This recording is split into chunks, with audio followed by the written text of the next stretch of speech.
자, 2시에 본격적인 기자회견을 시작할 겁니다.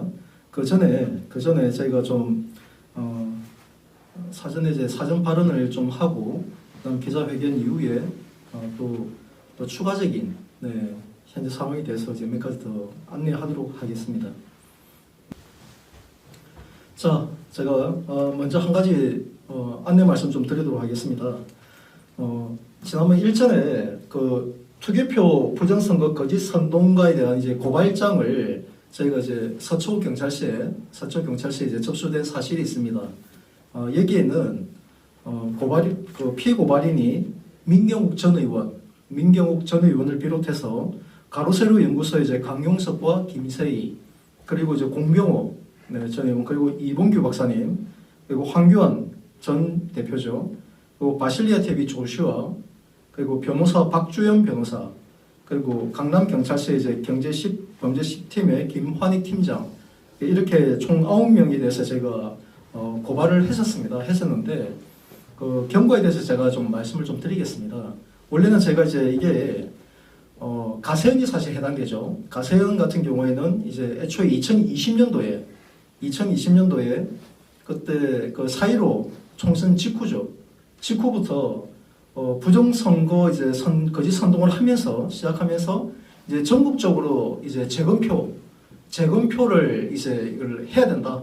그러니까 진 곳이면 전부 다 뭐 130 몇 곳이라는데 쉽게 말하면은 국민의힘이 진 곳 있잖아요. 그러니까 전라도는 빼고, 전라도는 아예 뭐 무조건 이제 진다고 봐야 되는 거니까 그나마 좀 경합이 좀 있는 곳에서 졌다고 판단되는데 아마 10% 이상 차이 나더라도 경합이 되는 거고 전국적으로 있는 그 모든 곳에 대해서 이제 재검표를 신청한 거예요.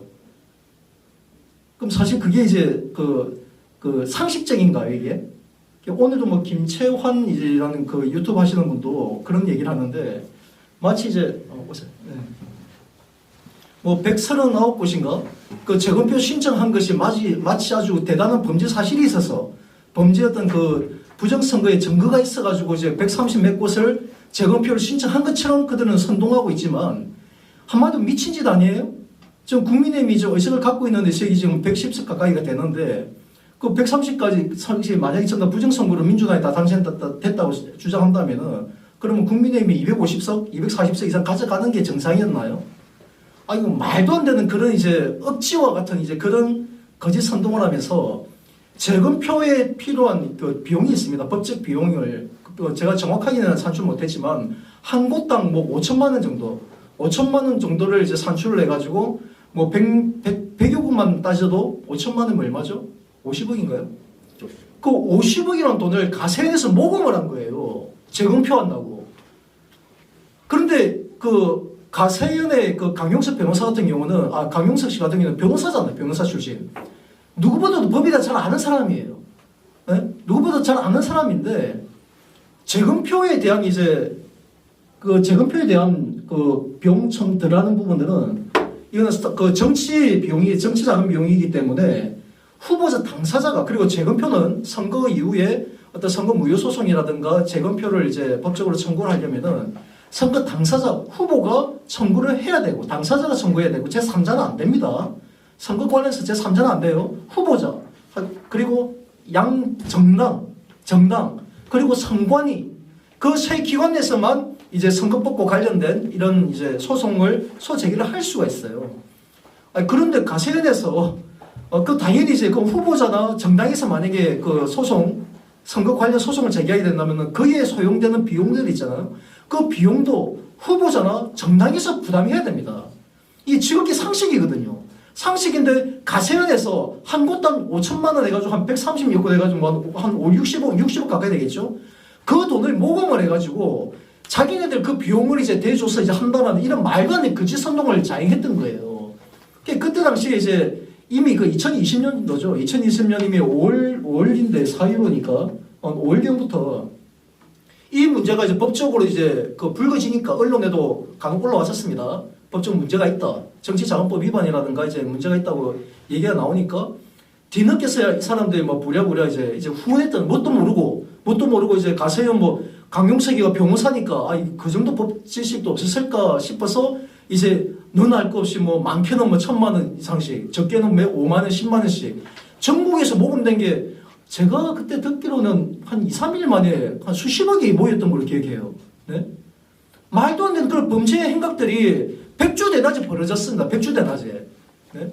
그래서 그 사건 자체가 이제 강남경찰서에 그때 당시에는 피해자가 직접 이제 고소까지 했는데 강남경찰서 수사를 안 해요, 수사를. 네? 그런 일이 있었습니다. 결국은 이게 이제 그 가세는 자기네들도 강용석이나 김세희도 이게 법적으로 문제된다는 사실을 아니까 아니 뭐 김세희 씨 같은 경우에는 가로세로 연구소 이제 유튜브 그 생방송을 통해 가지고 아예 대놓고 민경욱 그 당시 이제 그 뭐 전 연구 후보였지만 민경욱 전 후보를 이제 공개 이제 비방을 하면서 비난을 하면서 당신 나한테 돈 5천만 원 받았잖아. 재검표 관련된 비용 이런 협박을 하는 것도 아니 그럼 백주대낮에 범죄를 저지른 것도 얼마나 뭐 당당했을지 모르겠지만 그걸 고스란히 이제 유튜브에 지금도 올라가 있을걸요? 가로세로 연구소에.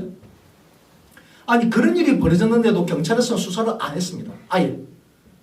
그게 김환익이라는 이제 거기 경제 C팀에 있는 팀장이 있는데 말도 안 되는 짓이었죠.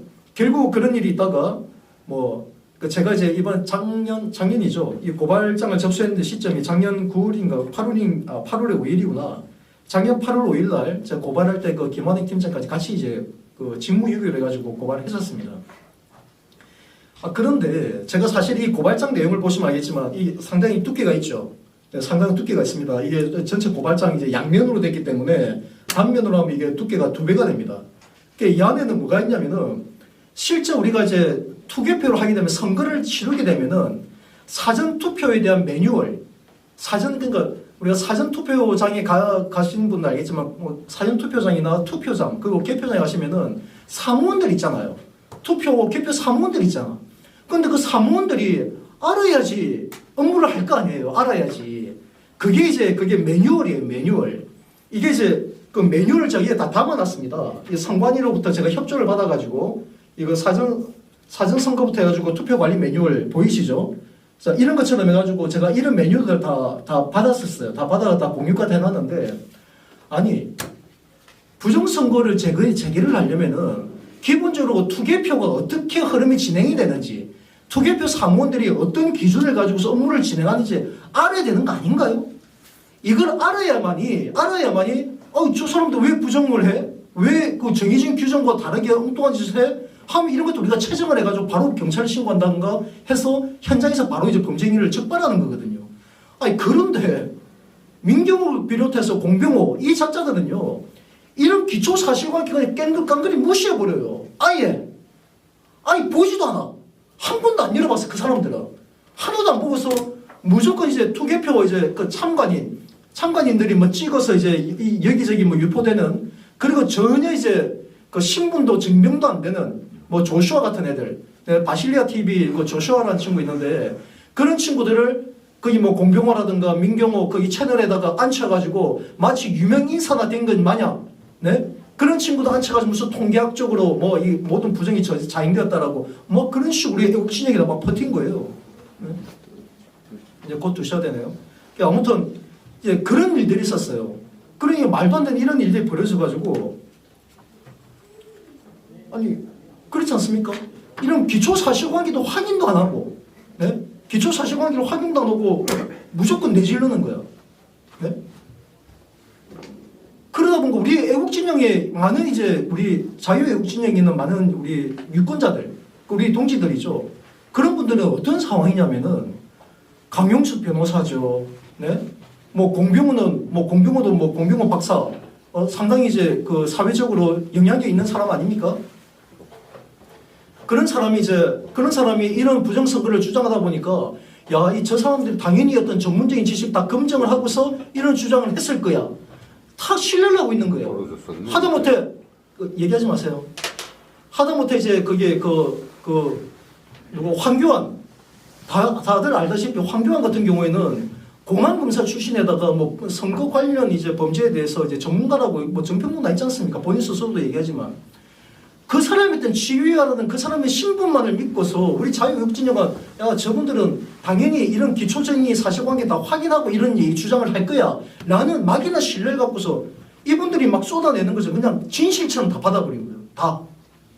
그래서 내 주위 이웃들한테, 내 친구들한테 막 유포하면서, 야, 4.15 부정 완전히 표 다 바꿔치기 했대. 사전투표하면 표 다 도둑 맞는데, 해킹하기면 우리가 이겼음에도 불구하고 해킹 조작해가지고 당락이 바뀌어가지고 이번에 지난 4월 15일 날 민주당에 다 장악했대. 이런 말도 안 되는, 정말 몰상식하고 무책임한 이런 것들을 막 퍼뜨린 거내 주변 이웃에다가. 그러면 그분은 뭐가 됩니까 나중에? 그 주위 이웃들, 친구들, 가족으로부터 완전히 쉽게 말하면 매장 나가는 거예요. 저 사람 평소에 안 저랬는데 왜 저렇게 무책임한 몰상식한 거짓 선동을 하지? 사람부터 격리가 되는 거예요. 이게 바로 우리의 보수 괴멸의 전조입니다. 네? 전조 현상이에요. 이게 보수 괴멸 아닙니까? 나중에 진짜 이게 문재인 어떤 간첩 행위라든가 정말 저 종북 세력들이 이런 간악한 이런 정말 부정선거 진짜 벌어지게 된다면 그때 가가지고 우리가 정말 진짜 이 부정선거 맞아라고 우리가 얘기했을 때 내 주위 이웃들이나 내 가까이 있는 가족들이 내 말 믿을까요? 평상시에 이런 말도 안 되는 거짓말도 우리가 해왔는데 가장 심각한 게 지금 이거예요, 이 문제. 네? 이게 가장 심각한 문제라는 거예요. 그러니까 제가 사실은 이게 황교안 전 총리부터 시작해가지고 민경욱, 공병호 제가 안 찾아가 본 것이 없습니다. 제발 당신도 나와 좀 만나자. 나는 지난 한 20년 가까이 매 선거 때마다 현장에서 투개표 현장에서 혹시나 부정이 있을 수도 모르는 그 행위를 감시하기 위해서 철저하게 감시 감독을 해왔고 이런 선관위에서 이제 실제 그 사무원들에게 교육 자료를 배포하고 있는 이 매뉴얼을 저는 다 익혀서 알고 있어요. 제가 전문가잖아. 현장 전문가잖아. 나를 좀 불러줘. 그러면 당신들이 그동안 부정선거에 정거라고 제시했던 모든 영상과 사진들이 다 어떻게 해서 조작이 됐는지 왜 이것이 거짓인지에 대해서 내가 입증을 해줄게. 전부 다 거부합니다. 저를 만나는 걸 거부해요. 이게 제정신입니까? 제정상입니까? 황교안 총리는 또 아시죠? 제가 재작년인가? 이 위원장과 함께 하셨는데 사무실에 직접 내가 찾아갔잖아요. 황교안 대표님 제발 저한테 5분만 시간 주십시오. 5분이면은 황교안 대표가 어떻게 지금 저 거짓 선동 기망당하고 쏟고 있는지 제가 입증해 드리겠다고 했는데 그 5분을 시간을 주고 나한테 욕설을 하면서 고래고래 꽈치면서 사무실에 내쫓았던 사람이 황교안입니다. 제가 묻고 싶은 게 그거예요. 바실리아 조슈아 TV에서 조슈아라는 친구, 이 친구 도대체 우리 자유외국 진영에서 무슨 활동했죠? 아는 거 있나요? 그 친구들 과거에 우리 태극기라고 들고 있는 모습을 본 사람이 있습니까? 누구라도? 그런데 혹시 저는 모릅니까? 저는 2004년도 박사모 창립 멤버부터 시작해서 기독시민연대, 행실본, 서북청년단, 제가 20년 가까이 종북 세력들과 현장에서 맞서가면서 제1선에서 싸워왔던 걸 저를 모르시나요? 왜 저를 우리 자유외국 진영에 검증되어 있는 제 애국 활동가를 왜 저를 안 불러주죠? 왜 저를 외면하죠? 이게 이제 가장 근본적인 문제라는 겁니다. 이 부정선거 문제가. 그래서 결국은 제가 했던 이 고발했음에도 불구하고 서초 경찰서에서도 이 사건을 일단 조금이라도 제가 경찰 측에 이해를 해준다고 한다면은 부담스럽겠죠. 네? 피고발인들이 보니까 물론 그렇다고 해가지고 이제 범죄 행위들을 제가 뭐랄까요? 사실적 시대에서 이제 충분히 하긴 했어요. 근데 이거는 경찰이나 수사기관에서 의지만 가지면은 황교안부터 해가지고 공병호, 민경호 다 불러서 야, 니네들 왜 이런 거 확인 안 해봤어? 매뉴얼? 야, 매뉴얼에 다 있는 거잖아. 다 있는 거잖아. 하다못해 제가 조금 있으면 말씀드리겠지만은 투표용지 한 곳에 치우쳐서 나오는 경우, 사전투표용지 치우쳐서 나오는 경우 매뉴얼에 다 나와 있어요. 제가 오늘 기자회견 뒤에 말미에다 제가 첨부를 해놨는데 어떤 경우에 이게 옆에 치우쳐서 나오는지, 그래서 치우쳐서 출력이 되게 되면 어떻게 조작을 해서 어떻게 바로 잡아라는 것까지 자세히 안내가 돼 있어. 안내가. 아니 이거 한번 읽어봤었으면은 차라리 우리가 이제 사전투표 참관인으로 참여했을 때 야, 투표 용지가 규격이 안 맞는 걸 유권자한테 주네? 그러면 그 참관인이 당연히 그 투표 관리관한테 지적을 하죠. 야, 이거 규격이 안 맞잖아. 빨리 조정해. 이걸 알면은 이런 지식이 있는 참관인이라면 당연히 그걸 지적했겠죠. 그럼 바로 잡았겠죠. 근데 몰라. 교육을 안 해. 네? 그러면 이런 이제 예를 들어서 이제 투개표 사무원들이 실제 실무에서 하는 이 업무, 이 매뉴얼들, 누가 교육을 하느냐? 누가 교육? 선관위에서 해야 되지 않느냐 하는데 그건 아닙니다. 선관위에서는 선거 때가 되면 각 정당에다 자료들을 줘요. 자료들을 보내줘.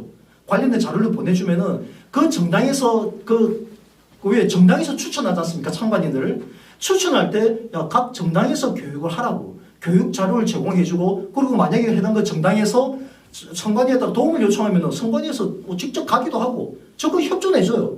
그런데 정당에서 요청을 안 하면은 선관위에서 일일이 당원들 찾아다니면서 교육할 수가 없어. 상식적으로 생각해 보세요. 대한민국에 정당이 몇 개입니까? 그 많은 정당을 선관위가 일일이 찾아다니면서 어디 교육하냐고요. 이 교육의 책임은 정당에 있어요. 정당에. 그런데 대한민국 우리 어느 정당에서 이런 교육한 적 있나요? 우리 국민의힘 교육한 적 있습니까? 없잖아. 네? 그나마 민주당에서는 지난번 그 교육을 하는 사실이 있습니다. 자, 이제 일단 2시가 됐네요. 자, 2시가 됐으니까 지금 이따 바로 진행하도록 하겠습니다. 화면 다시.